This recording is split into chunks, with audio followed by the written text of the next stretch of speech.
Okay, usual drill, stand the UK media. David Charlton, please go ahead. I've been how do you support the I think that just reflects in the result. Obviously, coming out on the wrong side of the result is obviously not what we wanted. And yeah, we were, obviously outplayed by India. And yeah, I guess that's where it lies to. That's how you sum up the 4 days. We lost the game.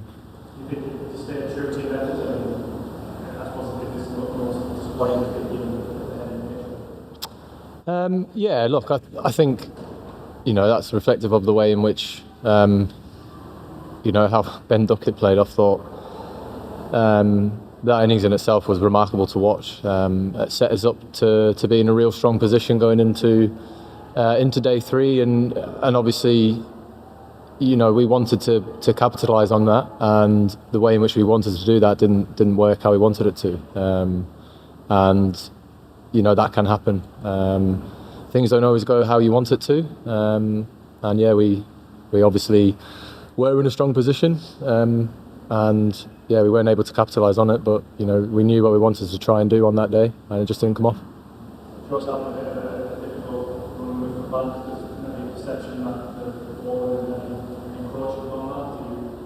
The what? Sorry, the.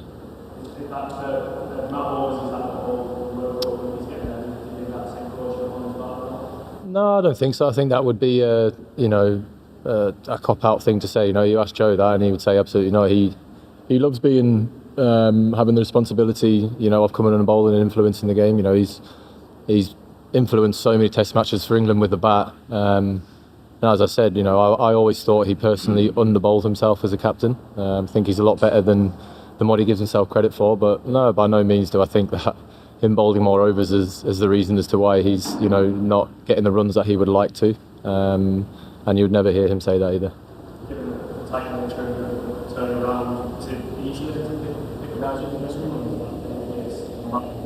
Easier to pick them up. I mean, I spoke before I came out here and just said, weeks like this obviously, are hard. It's not, losing games for England isn't where you want to be at. But, games are personally, I think, won or lost in the head.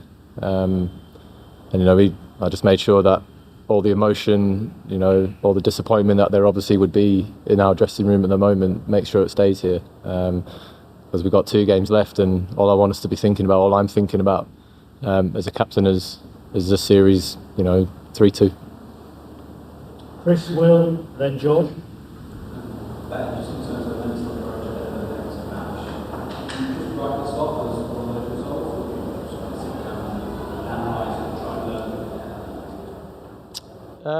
I think writing it off wouldn't do justice to the professionalism of the players in the dressing room. You've got to learn from disappointment, but use it in a positive way. Not let it eat you. I've played 100 Test matches now, and I know that thinking too deep into certain things can actually send you on a downhill spiral. And it's about what we do the next 2 games. I said after the first game that, we, as good as what it was, as good as the feeling as it was, we need to move on to the second game. I said it after the last game, and I'll say it after this game as well. We put everything behind us and we focus on what's going forward, and obviously it's the next 2 games for us. Just in terms of the final 2 tests, it's changed in terms of bowling, switch on, you have to bowl. I mean, I'm not saying yes, I'm not saying no. I think I've progressed a lot faster than what I think I would have done. But, me being me, I'm always very optimistic about most things. And that will be a more in detail and, more sort of realisation chat more than anything with the medical team about what workload I've done to actually, pass me off as not being a massive risk, if that makes sense. I managed to bowl at 100% in one of the warm-up days here, which made me feel, pretty good. Felt like I could have bowled in the game, but that would have just been stupid. But Yeah, it's a work in progress, and I know that I've still got a lot of workload to put through the rest of my body, as I've said a few times. Well,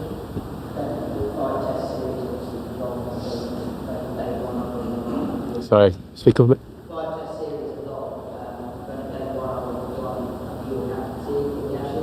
In the course of that series, your batting, the team batting particularly seemed to kind of be a bit refined, and maybe the approach was tempered slightly.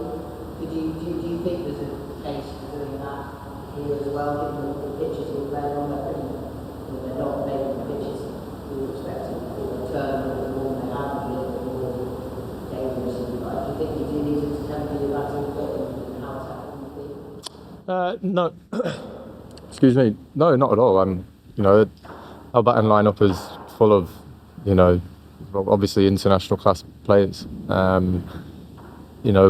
We give them the freedom to go out there and play what's in front of them. And you can obviously see the difference between the two teams about how their approaches to playing out in India. The last two games, India have put runs on the board in the way in which they want to operate. We've been able to do it at times. We've just not been able to sort of sustain it as long as what we wanted to. And in terms of tempering, I think Joe made a great point to me actually when we lost those wickets and me and him were going. It sort of,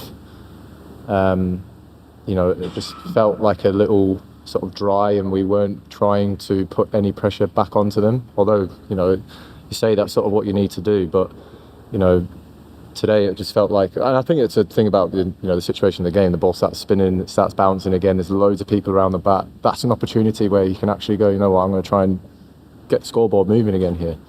So again, for Joe to say that, maybe did we go into our shell a little bit just because of the situation we found ourselves in? It's almost more of a that's not what we do, if that makes sense. So I don't think we need to temper anything. I think we just need to look at our execution on some of the shots throughout this week. Was it how we execute the shots that led to our downfall? And I think, a lot of us would say, yeah, I just didn't execute what I wanted to do as well as what I wanted.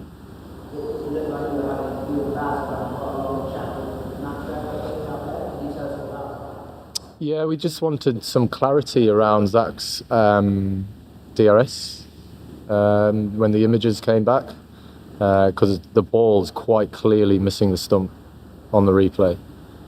So, when it gets given umpire's call, but the ball's not actually hitting the stump, we were a bit bemused as to how that's worked out. So we just wanted some clarity from the Hawkeye guys, and it came back saying that the numbers or whatever it is used was saying that it was hitting the stumps, but it was a projection that was wrong. I don't know what that means. Something's gone wrong. So, yeah. I think it's not me blaming that on what's happened here like I didn't last week.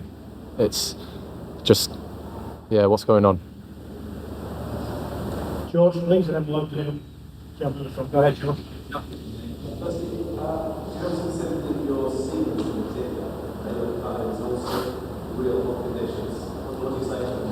Oh, absolutely. I know what it's like being a bowler out in hot, flat conditions. It's a graveyard sometimes, especially when you're not getting too much assistance out of the wicket. But I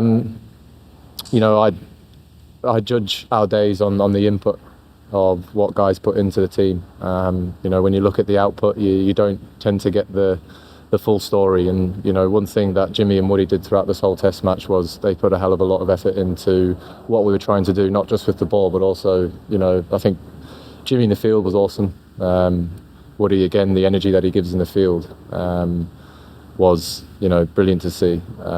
Constantly wanting to give to the team, and the output that we've seen from Jimmy is probably not what we're used to seeing, and he always wants to be contributing, but what he put into this week is what Jimmy's about. And yeah, definitely have sympathy when it's hot and it's flat and they're bowling 40 overs throughout a Test match, because I've been there and it's tough.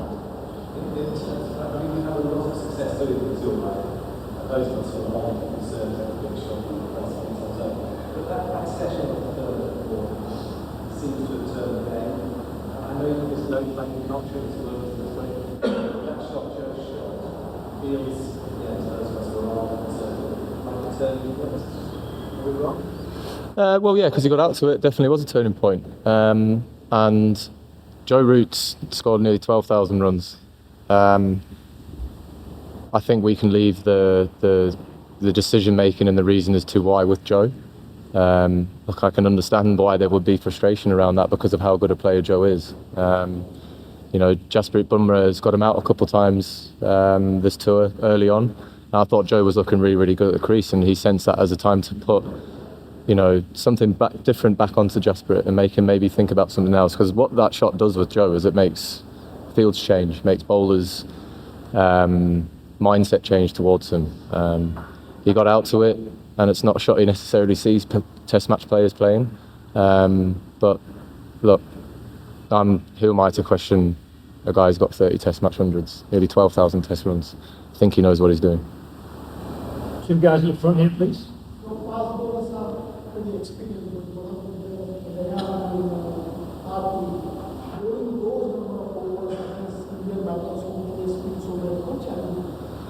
Yeah, I think they've responded to everything that India have thrown at them really, really well. Look, Tom Hartley's came out here with a lot of uncertainty around him from outside of our group, and I think the way in which he's, you know, just stands up to everything that's thrown at him has been great. And I said to Rayan today, like, what he did today in terms of bowling that really long spell, bowling hard overs when the team are obviously trying to come after him, that is going to do him the world of good going forward. You know, putting young people in situations like that is going to, you know, do wonders for them further down the line. You know, not putting them in there isn't going to, you know, benefit them in terms of their experience around what Test cricket's like.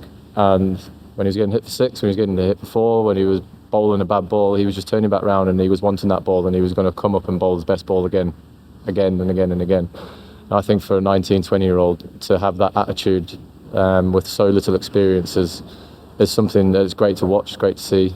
And yeah, I love captaining Rayan. He's in the team to produce special moments, especially with the ball. You know, that's his role. Come in and change the game. Wrist spinner, that's what they do. But yeah, I think that situation there, I think Rayan can hold his head high and say many people would have shied away from doing that at 2 set batters who are obviously looking to come really hard. And he stood up, didn't work out. You know, he got tapped a few, but that's what it is. It'll do him the world of good going forward. Question here, please.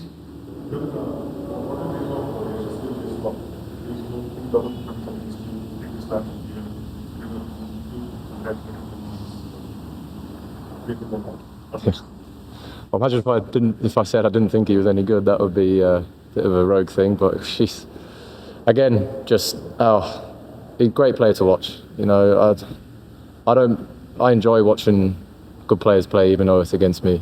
You know, some of the periods today just reminded me of watching Rishabh Pant. And Rishabh Pant's someone I love watching play. I think the way in which he, you know, early on he took his time to get in. You know, he was struggling, but then he sensed an opportunity to go at us, and he did. And has had a fantastic start to his career. He's played another unbelievable innings against us here. But yeah, you know, need to get him out next 4 innings. Hopefully the double 100 theme doesn't continue. But yeah, great player, and it was a great innings to watch, very special. 2 more, one here on the side. Down here. Go ahead. You banded on the daily and how much did the pitch break down in the last 24 hours in terms of the assist that you are getting today? Based on that, you have to actually bowling Yeah, I mean, it was amazing sort of just watching the ball, you know, do what it did today. And one thing I think that we can't compare bowling lineups to bowling lineups. We're all different. But if you look at the situation of the game that India found themselves in today, where they were actually able to put a lot of men around the bat, because we were losing wickets. You know, we were 30 for 4 pretty early on, so that allows you to be able to do that. You know, I liken it to the first Test match. You know, when we were trying to bowl India out, just the pressure of batting last in a Test match. You know, it just does things to you, but it also gives bowlers confidence when they just start seeing a ball spin or one bounce. You know, it's it's a situation where you find yourselves in that the ball just starts doing way more, and you go, where was that when we were bowling? But you know, I just don't think comparing our bowling attack to India bowling attack's just not what we're going to do. Did the disc break not at all in the last one? No, I just think it was your typical Test match wicket in India. You know, flat for the first day and a half, 2 days, and then obviously the assistance came to the spin as it got deeper and deeper. So yeah, there was a lot in it for the spinners. Dried out obviously with the footholes, so there was obviously some assistance there for them today. Last question, please. Then, one of the doctors suggested as a test captain, considering that just the first 7 Sorry. Was the toughest day as a test captain, considering that India was really coaching the first half, and from there to the test match after the reporters, there is margin that India was supported. No, I don't see any days England captain as tough. I just see it as an honour and a privilege. Thank you. Cheers. Thank you. Ben?